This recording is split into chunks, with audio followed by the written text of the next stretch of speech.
Hello, everyone. Welcome to yet another episode of Project IMG Interviews.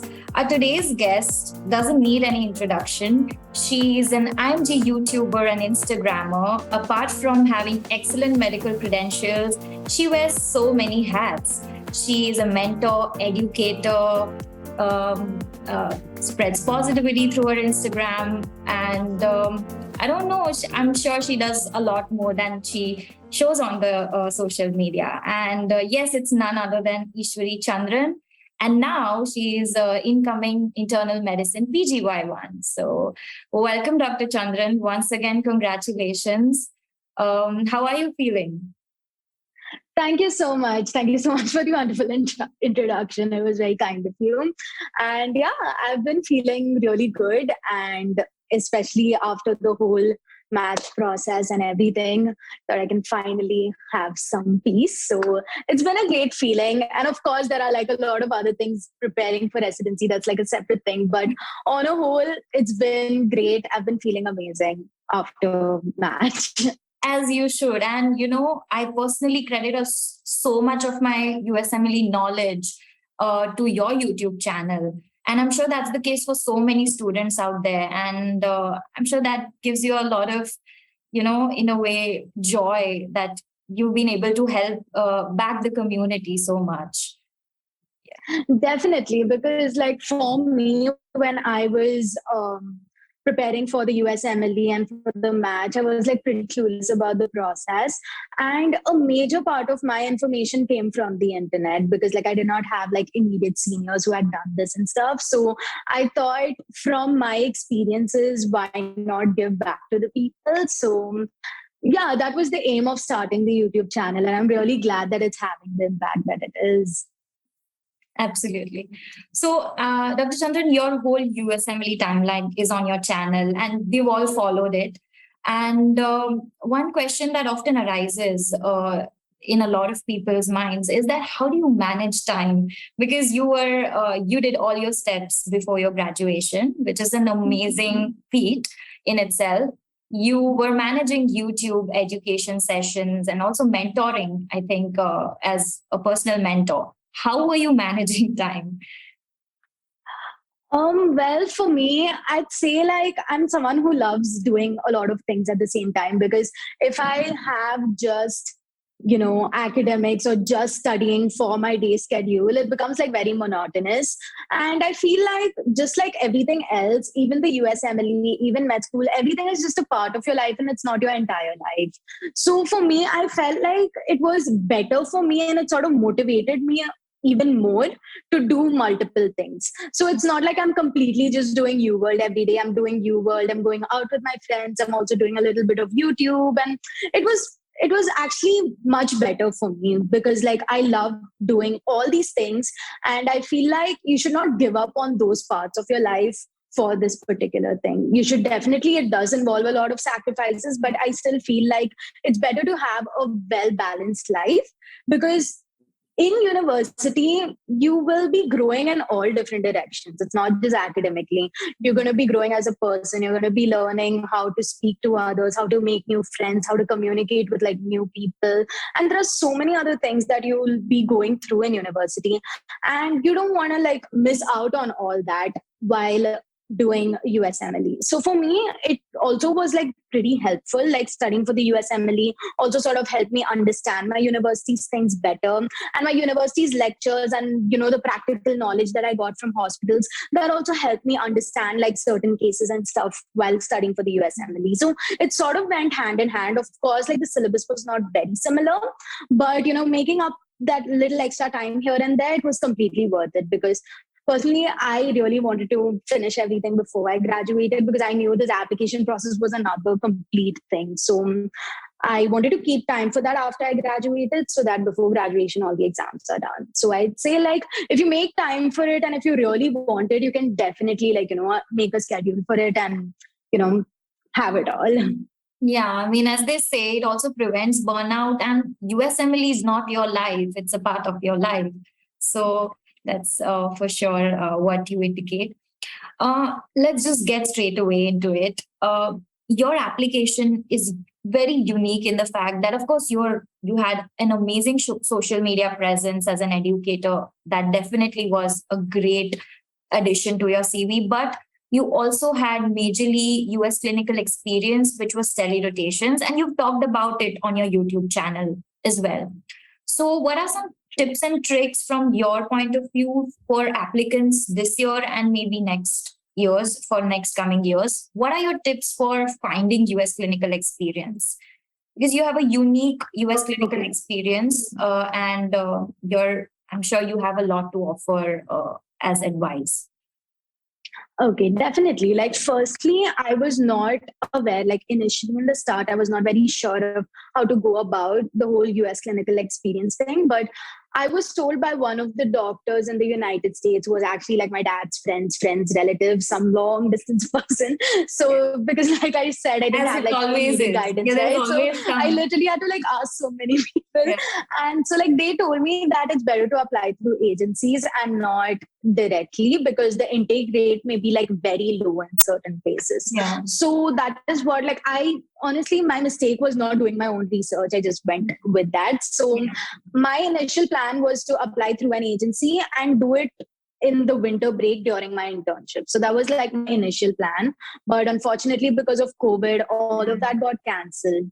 So I knew that I did need letters of recommendation, and I did need some kind of US clinical experience as well. So that's when telerotations came into play. That was like around, I think around April 2020.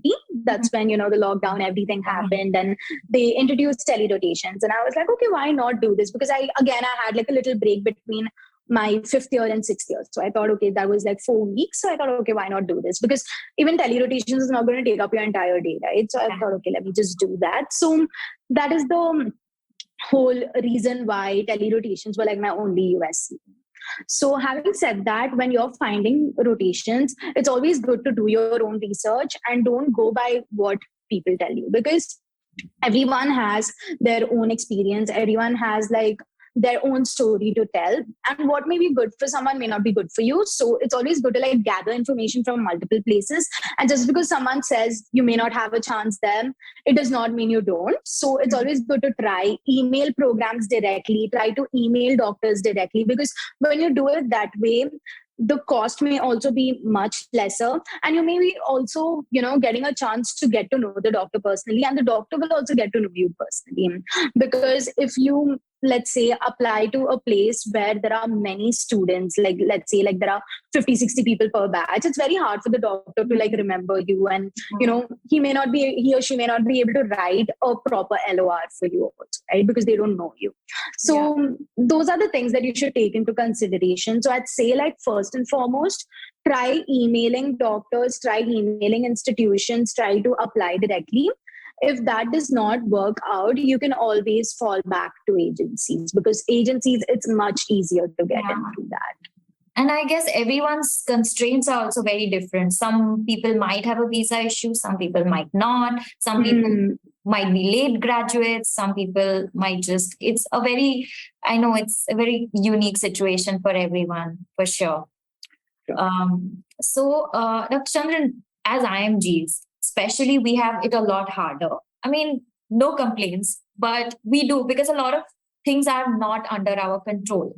A lot of times, maybe paperwork, maybe the difference in the clinical system, or the university exams coming up with steps, all of these things. And this has been consistent along, like with all the IMGs that I've talked to, that there's always something or the other that has gone wrong. There's always a certain challenge that a certain person might have gone through. So what was the hardest part for you? And again, saying this, we know already a lot about you through your journey, but something that you've not maybe mentioned, now that you look back, okay, that was really hard. I mean, what do you think was the hardest part of the journey for you? I'd say like there were two things that were really hard. One was like getting the right information. That was pretty difficult, because like I said, my main source of information was the internet, right? And there's so much misinformation online, right? So to navigate through all that, and then fortunately I found like 2 or 3 Instagram profiles which were like so helpful. Like, you must be knowing Devanshi, right? Dr. Yeah. Devanshi Shah. Her profile was like so helpful for me because I knew that I could trust her and the information that she puts Yeah. out. So there are very few like, genuine profiles that I found, which I'm very grateful for. But that, again, I found that towards the end, like while I was applying for the match. So I feel like I wish I had the right information and proper mentorship and guidance. If I had that, I think that would have been a little more helpful. So like navigating through the whole process was quite a challenge. And a second thing I'd say was a very emotional thing because, it's so uncertain for IMGs. Like, the match percentage is so less and it's very challenging. And so I feel like that way, even like waiting for interviews and stuff was like very, very challenging. So that was like very emotionally draining, honestly, because like at that point, there's nothing you can do, right? You've submitted your applications, you may have sent letters of interest and stuff, and then you just have to wait. So I think like that waiting part was like really hard. Yeah, it's nerve-wracking. As I said, so many things are not in our control that to keep calm, even after doing everything, I think it's kudos to everyone who just goes through this process and emerges victoriously as like you. On that note, a very common theme with all IMGs is anxiety. Oh my God, I cannot stress enough about how many IMGs I've met having similar complaints of, I'm feeling anxious. There's always a feeling of burnout. There's always certain uncertainty, everything. It's just so common. And I'm sure you having put out your whole journey on the social media had its own challenges. So how did you deal with anxiety of handling everything?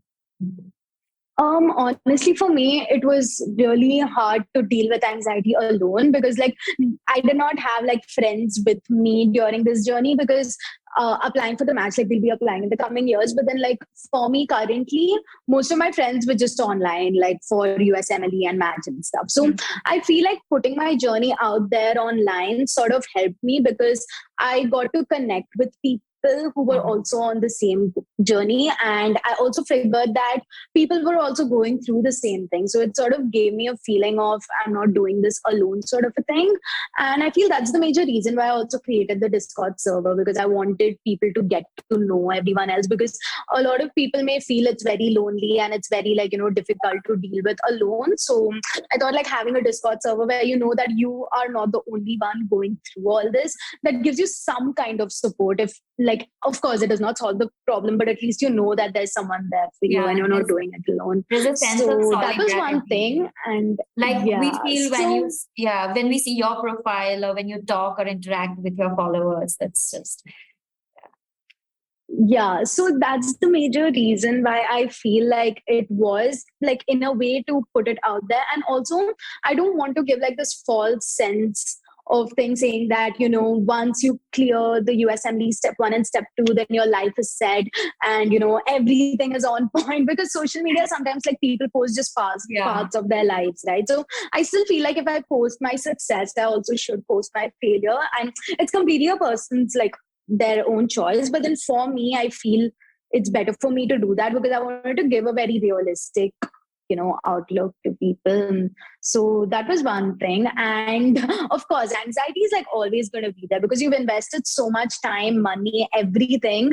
And you know that even if you've done your best, sometimes it may not be enough. And it's not because your application is not good or anything. It's because programs look at this thing called fit. So they feel like even if you're great, you may not be a good fit for us and stuff. So that's, a little thing out there. So, that's something that you cannot control as well. So I'd say like my way of dealing with anxiety is just like, trying to come up with a backup plan. I think that was so important, which I realized way later in my journey. I thought I have just one plan and I'm just going to focus on that and I'm going to get it. So that is what my initial thought was. But then again, during interview season, when things were not working the way I thought they would, I felt that it was very important for me to have a backup plan so that even if I don't match, I should be okay and I should be fine with myself also. So having a backup plan would, it won't solve the problem, but it will at least make you feel a little less anxious, because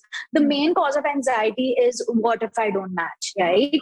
So if you have like at least a little answer to that question, then maybe you'd be a little more okay. Because around like Jan, that's when I realized if I have a plan B, I may be okay regardless of the result. So like that is the kind of thing that sort of helped me a little bit with anxiety. And If you don't mind, what was your plan B? well, my plan B actually was to take the Indian exam, because like I'm a foreign med grad, right? So to practice medicine in India, I had to take the foreign medical graduate exam. So basically that exam is in June and in December. Right. So I thought of taking like the June exam. So I thought, okay, you know what? The ultimate goal is to become a doctor, right? So regardless of where you train, you'll end up practicing, you'll end up helping people. So I thought, okay, this would be like a good plan B. But even that, I was not like 100% sure, because there were few things in my university, like some classes were online, and that was not sort of accepted by the Indian Medical Council. So it was still not like 100% guarantee that it's going to work out. But I thought, okay, you know, let me just take the exam and let's see what happens. Mhm. So that was like my plan B. And I even started preparing for that exam. And I was like, okay, you know, if it happens, it happens. So that was one thing. And also I thought of like launching my app. Like I even did it like a while ago. It was for medical education. I just wanted to, you know, put all my videos and add like this, you know, game way of Yeah. teaching, so that like people can learn with crosswords and puzzles and stuff like that. So that was also a part of the plan, so that like I can focus on medical education as well as, you know, practicing medicine. So that was sort of like my plan B in case residency didn't work out. I'm sure you just don't need any plans now. And on a very lighter note, you had a great buffer period now that you matched, and before you start your residency in July, I think you have a great time. And although we see your Instagram, you're still stressed about the visa. And congratulations, by the way, on having Thank your you. and so you have a great buffer period right now to enjoy, to just enjoy whatever you achieved. So what are you planning to do right now till July? Oh yeah, it was actually quite a, you know, relaxed time. Of course, like there were things to be anxious about, but it was not as much as compared to the match, because I was like, it was still relatively okay. It was nice because I got to like meet my friends, my family, so many people that I've just been telling, I'll meet you after the match, I'll meet you after the match. So finally, once that was done, I got to spend like quality time with everyone, and it felt really good to, you know, not worry about anything for a while at least. So Yeah. that was good. And I was also doing like this mentorship thing, which also was very nice, because I love speaking to people and love trying to like help them out with stuff. So those were also like really good and, you know, happy times.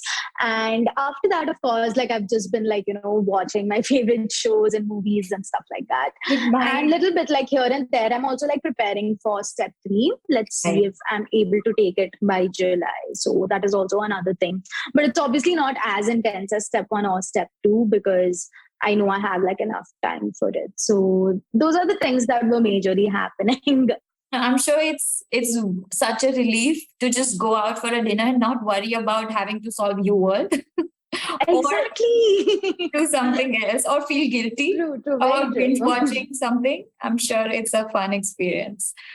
These days, like something which is catching up a lot of heat among IMGs is research. There are people like really promoting research because of the step 1 pass fail change that has happened. And a lot of people are like, this is the thing, this is the most important thing that you need to work on. What is your opinion on that? What do you think the IMG should do? I personally feel like if you're genuinely passionate about research and you want to publish a paper or, you know, do a research project, then go for it. But I'd say like it's not like research is going to be the next most important thing, because see, ultimately when you think about it, most programs do like a holistic review. By that I mean, they don't just see, okay, this person has 3 research papers, let me call them for an interview. It does not work that way. So I'd say, like, if you're doing a research and your contribution was very little and you haven't learned much from it, then it probably does not have that much of an impact. Whereas if you're doing like a clinical rotation or like a nice USCE in any of the hospitals in the United States, then that may have more weight, because see, ultimately they want to know if you are interested and if you would be like, a person they'd want to work with. So having clinical skills and having people vouch for you, all of that is going to have a bigger impact. So as compared to if you want to make your application strong, I'd say like focus on USCE. That will be like the most important thing, because you're not only getting work experience, you're also getting letters of recommendation. Like most of the time you are given a letter of recommendation. So, and also that may also help you with networking. So there are like so many things that come with it. And as far as research is concerned, even if you want, like, this is not exactly research, but for a publication, you can also publish like a case report while doing your USCE. So it isn't like research is compulsory. Maybe for like more competitive specialties, it may be like, it will definitely help the application. But for me personally, like, I had like 2 research experiences, but it never really came up during interviews. So I don't think it really had an impact or anything. Okay, that's a good, like, that's a good view, because a lot of people are like, let's take research courses, which are again expensive. You don't, and in Indian system of education and a lot of other systems where IMGs come from, research is not very important, at least on undergraduate education. So it's an effort for a lot of IMGs. One, like, another very important skill apart from your like constants in your CV, which are steps, scores, LORs, all of that, is the interview skill. And interviewing and letting your personality come out during interviews is so underrated to an extent. So what are your tips for interviewing in a way that you just show them the best part of you and also acknowledge your weaknesses?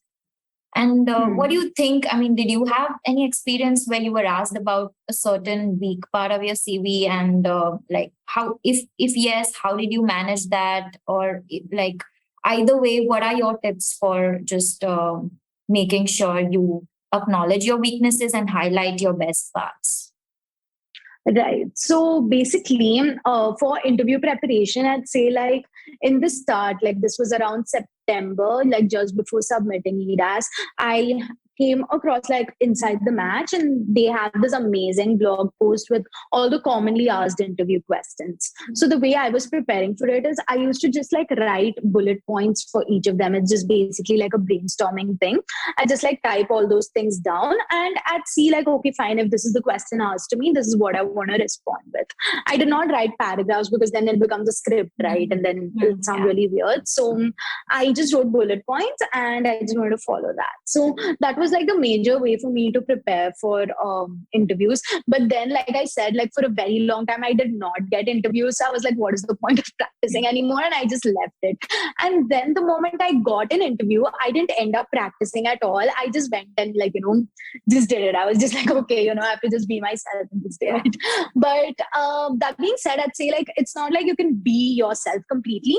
You have to be like the more formal version of yourself. Like, of course, like you can't use slangs. You can't like say inappropriate things. So you should just like read the room. I feel like sensing the vibe of the room is very important, because if everyone is like, very calm and silent, and you can't be like the person who's very loud and stuff, right? So it's sort of like to read the room. And I feel ultimately for me, the goal was to make the other person feel comfortable, like regardless of whom I'm speaking to. It's always like, to form that connection and to give them a sense that I am someone whom they should feel comfortable with. So that was my whole goal while speaking. And to like, so basically they don't take you based on how well you answered a particular question, or if you've like, dealt with something really well. Of course that matters, but at the end of the day, they want someone whom they can work with. So to give them that sense is something that's very important, I feel. Right. And don't be your And like you your mentioned Gen about Z the self. weaknesses. Yeah. I'm sorry. I was just saying, don't be your Gen Z or millennial self and don't just blurt out slangs, which is often a Yeah, thing I've heard. totally. Yeah. Yeah. I can't just be like, dude, the cafeteria food hits different. I want to come there. No. No.